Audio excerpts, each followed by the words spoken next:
Hey everyone, this is Rahul with the Alternative Investors Hangout, and today we have a new guest. He is Mark Thornton, and he's over at one of my favorite websites, the Mises Institute, or Mises.org. Mark, thanks for coming on. Rahul, it's great to be with you here today. All right, I started reading about you and looking at your lectures about 3-4 years ago. I looked at your work extensively, must have been early 2014, and I kept on listening to your lectures, and you always talked about the skyscraper, not index, but you looked at how every time you had a large building, you tend to have an economic crisis shortly after. May you describe this phenomenon?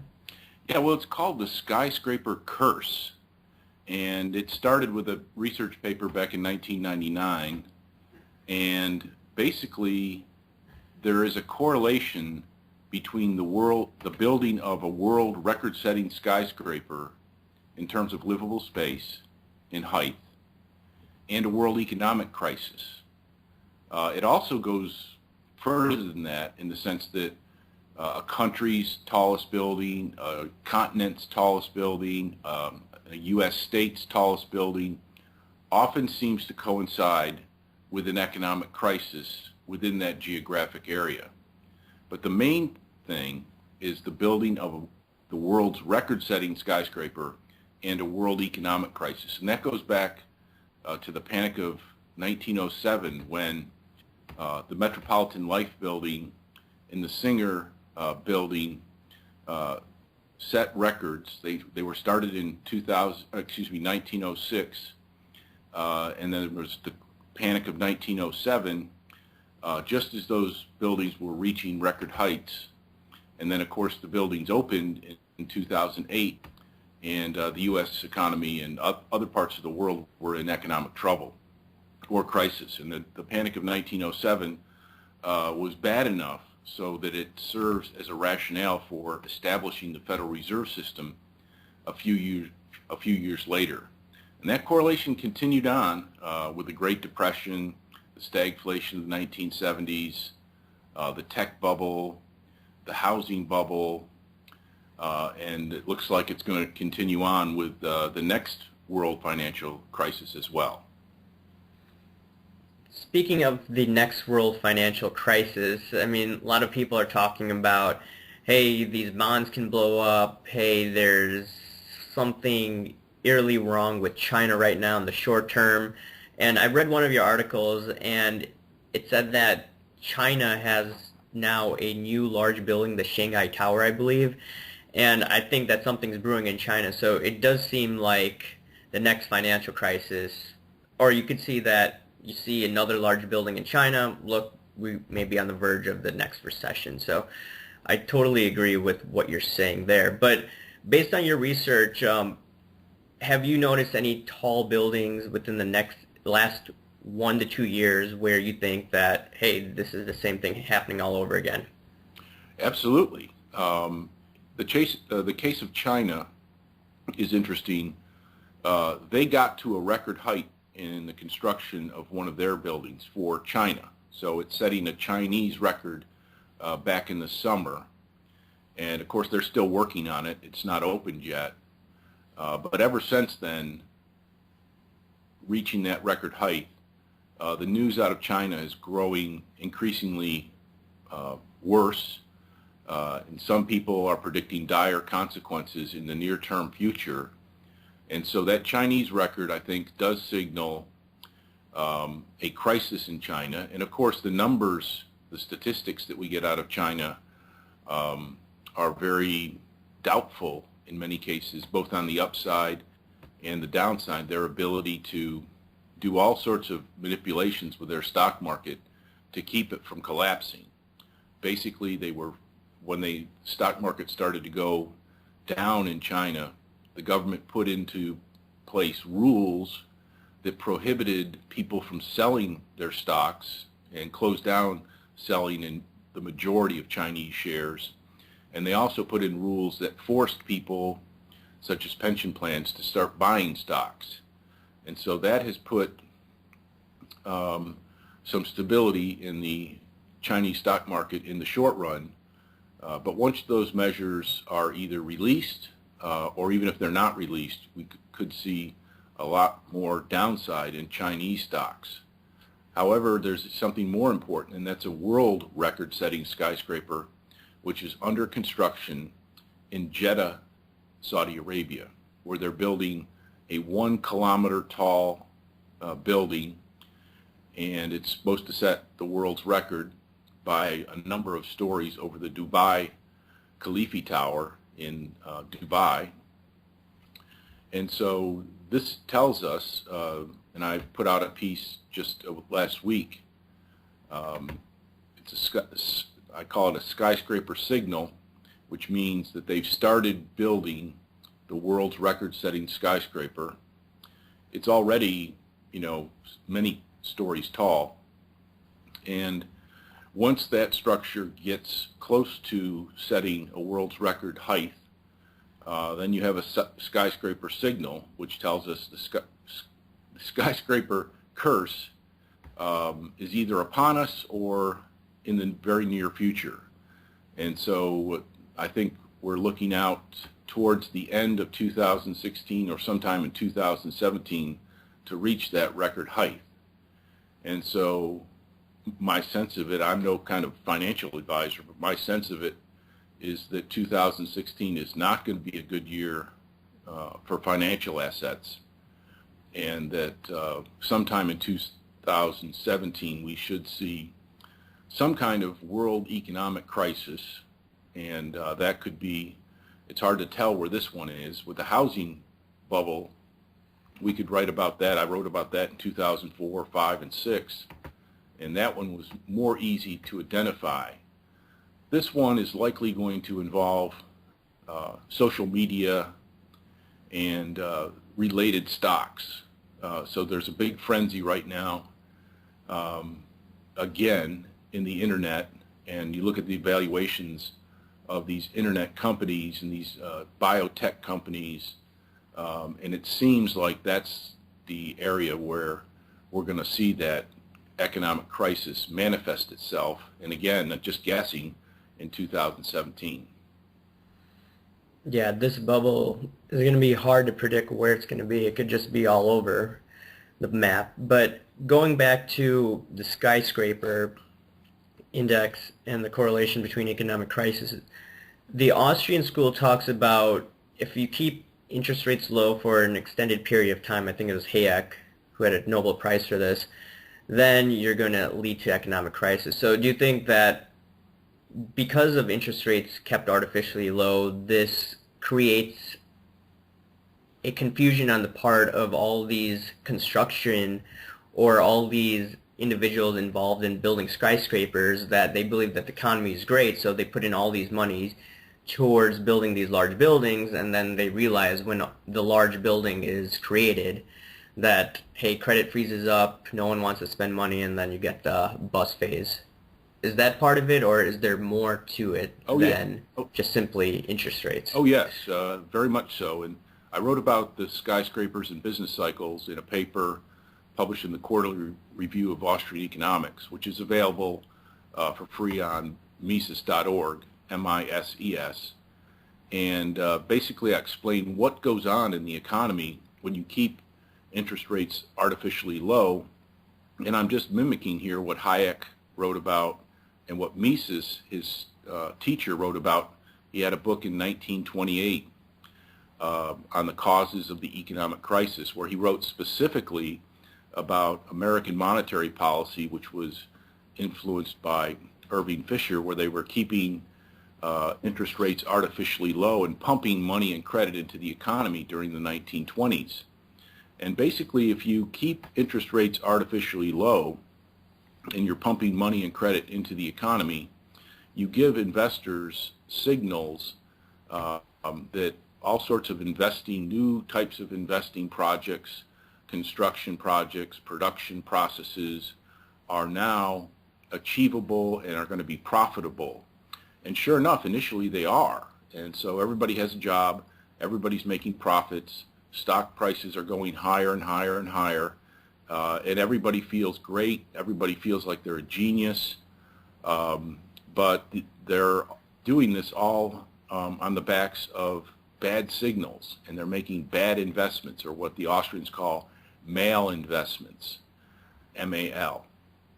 And so, you get this period of euphoria where everybody thinks they're doing right, and this is true for entrepreneurs and policymakers and central bankers, and everybody's taking credit for it, but it's all really, this is where the problem occurs.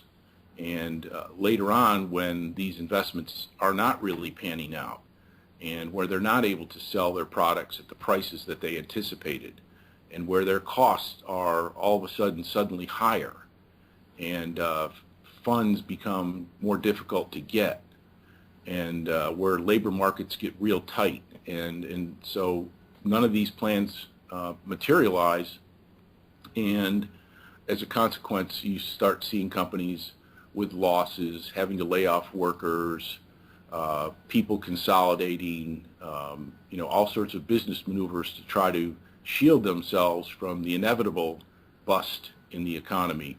And people go out of business, and you see a general economic crisis emerging. And, the Keynesians and mainstream economists in general see this as a psychological problem where all of a sudden everybody loses their nerve to invest.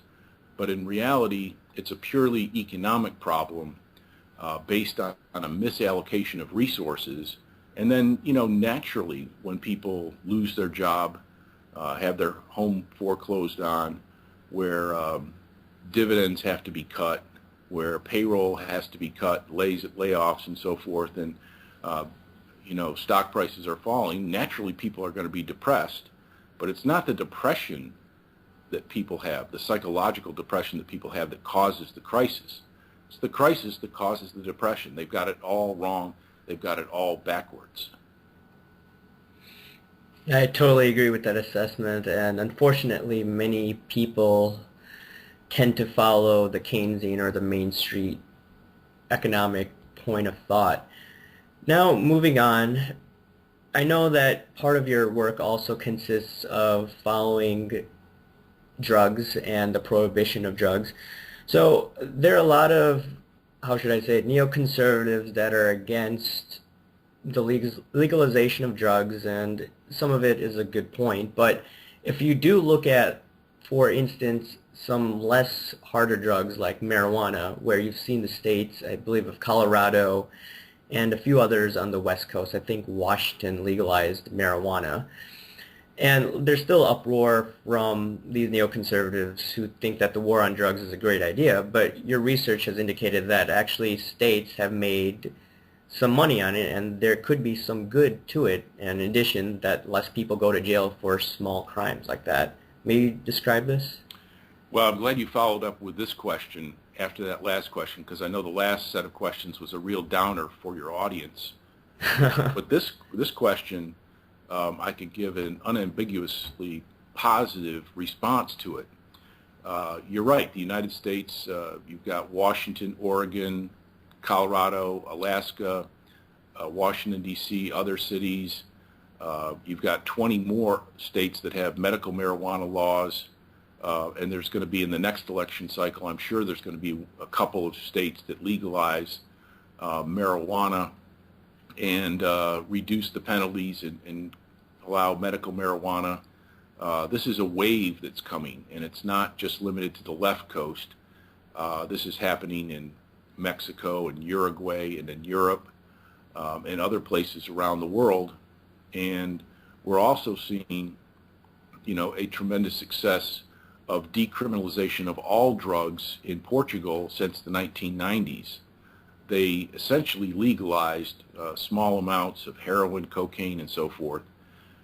They gave up in the war on drugs, and ever since then, things have been getting better and better in Portugal with respect to the drug problem. So there's fewer overdoses, there's fewer emergency room visits, there's less crime, and so they're winning across the board, and Ireland is in the process of implementing the same policy. And also the United Nations is going to be releasing a report in 2016 that's going to set the new guidelines globally for drug policy. And I believe that those new guidelines are going to allow countries around the globe to legalize recreational and marijuana around the globe, and to allow decriminalization or medicalization of all drugs. And so these new guidelines will allow many, many countries that want to do those policies, but have been reluctant to do so because of the UN overreach. They want to remain in compliance with these UN guidelines. And once those guidelines change from a war on drugs to a more harm reduction policy, I think what we're going to see in 2016 is that this wave of liberalization of drug laws is going to continue, and it's going to go totally global.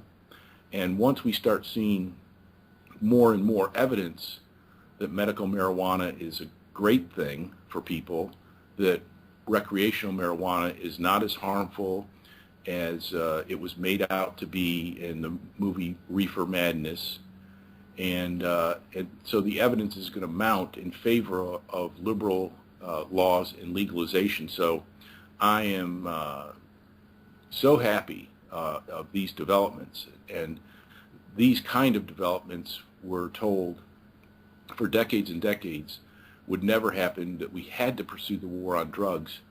And frankly, what I've been doing for the last 30 years is showing, demonstrating, and illustrating why the war on drugs fails, and why the war on drugs is killing people. It's continuing to kill people. Right now, the East Coast and other parts of the country are seeing a murderous wave going through little towns, big towns, huge cities, of the combination of heroin and OxyContin, the mixtures and the uncertainties and the unknown potencies of these products are addicting people and killing people and harming people. And it's getting into middle America is finding out just how bad the war on drugs is. And regular people, regular police chiefs around the country are waking up to all this, and they're coming to the right conclusion that the war on drugs is a complete and utter failure. I totally agree with that assessment. Now, the last topic I want to get into is regarding the Austrian school and how the mainstream media treats them. I know a few of your colleagues over at the Mises Institute, or who do have lectures at the Mises Institute, like Walter Block. I know that Peter Schiff, every time he goes on CNBC now, he's laughed at, he's mocked. Ron Paul, he's also mocked, that I see in the comment sections everywhere, because we haven't seen the hyperinflation yet. But what I do like about the Austrian school is it has explained to me why we have this inequality in our society, and it uses the free market to describe it rather than blaming capitalism. But going back to what I was getting at, why does the mainstream media continue to attack many of your colleagues or peers who have the same type of ideology like you do? Arul, it's very interesting. I've been at this business of Austrian economics since about 1980, when I was in college, learning about it, eventually getting my PhD with the help of the Mises Institute, and then teaching it, writing about it. And for most of that time, several decades, the media completely ignored us. They wouldn't write about us. We wouldn't appear anywhere. And if you did, it had to be without the context of Austrian economics. So I could write letters to the editor in the Wall Street Journal, but it couldn't be about Austrian economics. It had to be about capitalism in general. But now, recently, we are being attacked, and we love that. That means that the mainstream media can no longer ignore us. And so we're getting to break through just ever so slightly into the mainstream. And as that happens, when you have the power elites in the media and in politics on one side, and you have the Austrian economist on the other, you have a David and Goliath battle. But the battle is decided by the readers, the viewers, the audience, and we feel like we can win every time because it's not our size or our money or our power that matters. It's the power of ideas that matter, and it's ideas that we feel we can present and that the audience is going to side with us. So even though we are very, very small, we don't have much money at all, we don't have any positions of power to speak of, but we have the right ideas, and we know these ideas are winning ideas, and so we relish every time the media attacks us, makes fun of us. Paul Krugman doesn't even refer to us by name, usually in his columns, but he refers to some of our ideas mockingly. But we relish every time that happens. And if your audience ever comes across something like that, I encourage them to send us that information so we can go back on the offensive against some of these people, because we have absolutely no fear about what they bring to the table. Yeah, that's really interesting that you mentioned that used to be ignored, and now if you look at the Republican field, and we could put our own biases aside, you see two candidates that talk about how, especially two candidates that talk about how the Federal Reserve is a huge problem.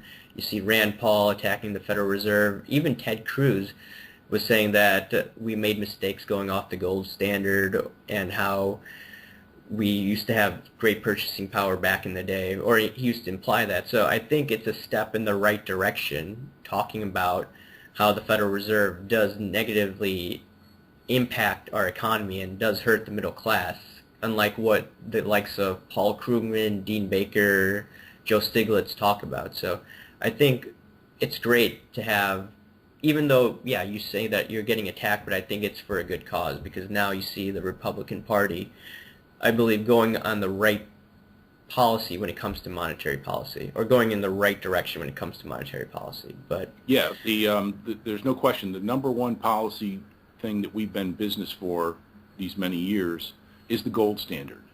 And the gold standard protects the purchasing power of our money. It protects the laboring class in America. It protects the savings class in America, whereas the fiat monetary system benefits the power elites, it benefits big government, it benefits Wall Street, but it hurts the regular people. The gold standard reduces economic inequality, where fiat money increases economic inequality. My uncle just sent me a photograph on Facebook where it said, it was an old photograph from 100 years ago about 25-cent dinner at this diner, and he said, why can't we get good deals like this anymore? And I wrote back and I said, well, 25 cents worth of gold back then is the equivalent of $13.75 today. That's how much debasing of the currency has taken place, where an old-time quarter on the gold standard now would cost you $13.75. So that's what they've been doing. They've been eroding our purchasing power, causing business cycles, and harming the middle class and economic opportunity. I totally agree with that, but a lot of people attack the gold standard, and then what I tell them in response is the Achilles heel of the gold standard is fractional reserve lending, and I think a lot of Austrian economists will indicate that that is the problem as well. You need to do away with fractional reserve banking, or you need to have a free banking society, as I believe Hayek talked about. So I think that's very important, because the gold standard in itself I don't agree with, but then you have to tackle fractional reserve lending. I don't know if you agree with that as well. Yes, I do.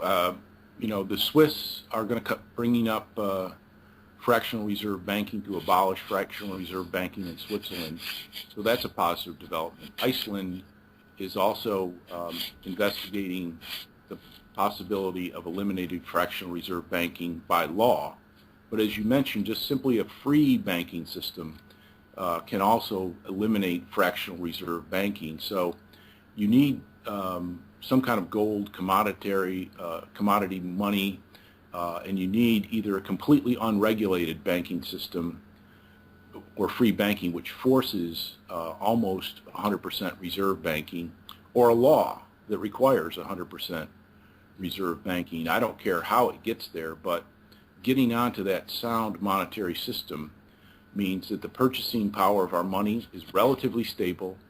We don't have any business cycles or relatively minor business cycles, and it also precludes nations from going to war, because the gold standard traditionally helped prevent war and helped prevent governments from embarking on monstrous, wasteful spending programs of any kind. Sorry to interrupt you, but someone may say that, hey, you could get off the gold standard and you could go to war, which has occurred in the United States. That's right. That's absolutely right. And that's why we have to have the intellectual case made for good, sound systems so that everybody knows. By the time World War I came about, the average person in the United States and Europe had lost touch with the intellectual and ideological foundations of a free society.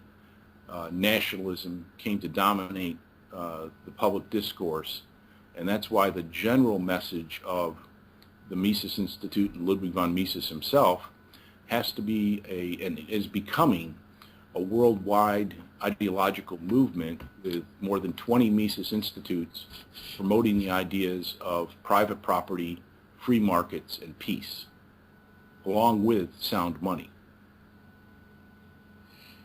Indeed. And before I let you go, Mark, how can people follow your work again?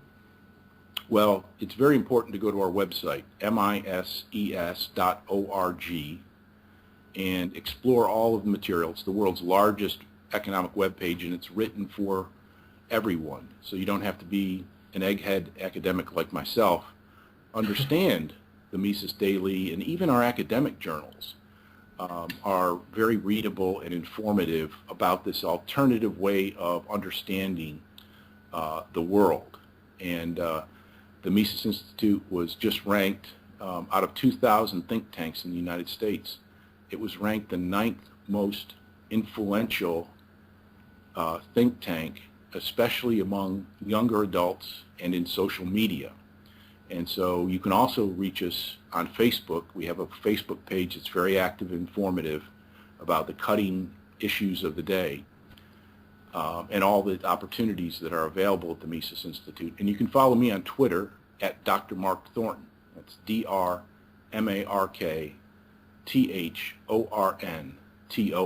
Or you can also follow Mises at Mises, Mises. Awesome. Thanks for that amazing information, Mark, and we could hopefully do it sometime in the future. I'd absolutely love to, and we can come back and revisit some of my guesstimates about what's going to happen in 2016 and 2017. For sure.